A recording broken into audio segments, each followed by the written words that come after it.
টেনে টেনে বাহির করো। সময় শেষ হয়ে গেলে সে তো এমনি বের হয়ে আসবে, তো টাইনা টাইনা বের করার এখানে কি আছে? ও এই সাপটা বাড়িতে পারে। সাবধান সাবধান, যেভাবে সারাই মেরাই লইছো আবার কেন চ্যাং মাছ ঢুইকে যায়। এই এই ওইটা ওইটা গেছে কেনা, তোর জন্য গেছে, এখন ভালো করে কতটা কর। আরে বেটা, কাদা কথা তো ঢুইকে যাইবে অনে, যেরকম একটা তোদের অবস্থা অনেক কেন কাদা কথা ঢুইকে যায়, এরকম করার উচিত হয় নাই কেন? আবার অনেকটা আবার কোন ফাইট দাবার চ্যাং মাছ ট্যাং মাছ যোগ করে ঢুইকে যায়, সেখানে একটা বিপদ না? কত বড় কচ্ছা মাছ পাইছি, এটা প্রায় অবস্থা খারাপ। এটা প্রায় কয়েক টন হবে।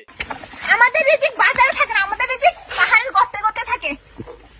না না না না না না না, সর সর সর।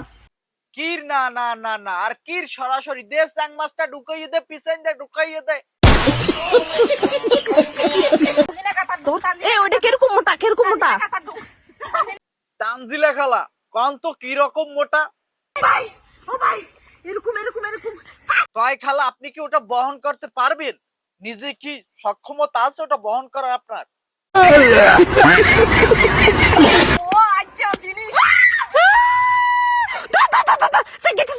দেখছেন গাইস, ওইটা বের হয়ে গেছে নিজে নিজে, ওরা দেখেও নাই। তো তো তো তো তো তো ধর ধর ধর নাই ঢুইকে যাইবে, আবার ঢুইকে যাইবে, তাড়াতাড়ি ধর, তাড়াতাড়ি ধর, টাইনে সিরে বাই কর তাড়াতাড়ি।